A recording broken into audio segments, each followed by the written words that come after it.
جو آج کی جو مختصر سی گفتگو تھی وہ اسی موضوع پہ تھی کہ آقا کریم علیہ السلام کو جو صحابہ تھے انہوں نے بدر کے میدان کے اندر اپنی جانوں کے نذرانے پیش کیے اور آقا کریم علیہ السلام کے دین کے لیے قربانیاں پیش کیں۔ آج بھی اسلام پہ بڑا مشکل وقت ہے، کبھی تو قادیانیوں کو وہ نوازا جا رہا ہے اور کبھی قادیانی کو کسی بھی انداز کے اندر ہر لحاظ سے قادیانیوں کی بڑی وہ رسپیکٹ کی جا رہی ہے، تو پتہ نہیں ان سے کیا لین دین کا مطلب ہے، اور لوگ ان کے بارے میں یہ کہتے ہیں کہ وہ کافر ہیں، لیکن میں یہ کہتا ہوں وہ کافر نہیں ہے، وہ مرتد ہے، کیونکہ حضرت سیدنا ابو بکر صدیق نے جو سب سے پہلے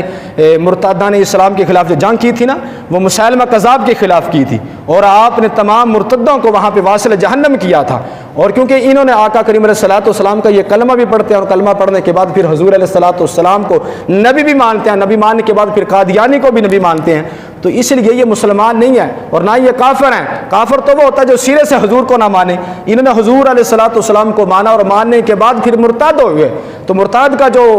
حکم ہے اسے تو واجب القتل ہے، تو اس لیے انہیں تو واجب القتل کرنا چاہیے تھا، لیکن یہ بھی پھر بھی حکومت کی مہربانی ہے کہ وہ ہمارے پاکستان کے اندر عزت کے ساتھ رہ رہے ہیں، لیکن حکومت پھر انہیں مختلف انداز کے اندر نوازنے کی کوششیں کرے اور انہیں نوازے، تو ایسا نہیں ہونا چاہیے۔ مسلمانوں یہ ہماری کوتاہیاں ہیں اور ہماری کمیاں ہیں کہ ہم نے آج تک اسلام کے لیے اور دین کے لیے کچھ کیا نہیں ہے، تو ظاہری بات ہے پھر حکومت نے تو کچھ نہ کچھ کرنا تھا نا، وہ تو پھر کوئی نہ کوئی کام ایسے کارنامے سر انجام دیں گے۔ بہرحال جو یہ معاملہ جو ہمارے زندگی کے یہ چل رہے ہیں نا، یہ کرونا شرونا جو ہمارے ملک کے اندر وبائیں پھیلی ہوئی ہیں، یہ ساری دین کی غداری کی وجہ سے ہے۔ کاش ہم دین کے اس کے ساتھ وابستہ ہو جاتے، یہ کوئی کرونا نہ ہوتی تو کوئی یہ قادیانوں والا معاملہ نہ ہوتا۔ جب ہم دین سے دور ہوئے تو رب تعالیٰ نے پھر کوئی نہ کوئی تو پکڑ کرنی تھی نا ہماری۔ جب ہم نے قادیانیوں کو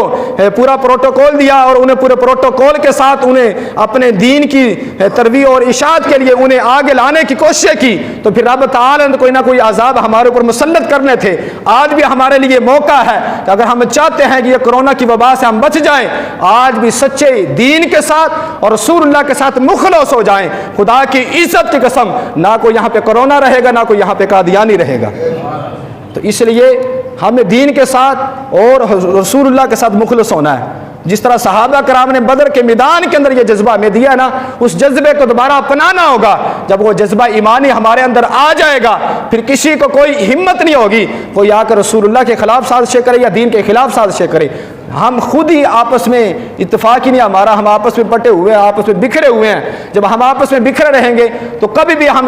اسلام ہم کسی قوم کے اوپر غالب نہیں آ سکتے۔ غالب آنے کا ایک ہی حل ہے اور ایک ہی طریقہ ہے کہ ہم آپس کے اندر پہلے مل جائیں اور آپس کے اندر اتحاد اور اتفاق کے ساتھ اکٹھے ہو جائیں اور اکٹھے ہو کے اسلام کے لیے ہم جنگ لڑے اور قادیانی کے خلاف لڑے۔ خدا کی عزت کی قسم، پھر حکومت کی کیا مجال ہے کہ کوئی حکومت قادیانی کو کچھ ایسے معاملات کرے؟ پھر آپ کی قوم کی جو طاقت ہوتی ہے نا، وہ حکومت سے زیادہ ہوتی ہے۔ یہ ہماری طاقت سے حکومتیں بنتی ہیں نا،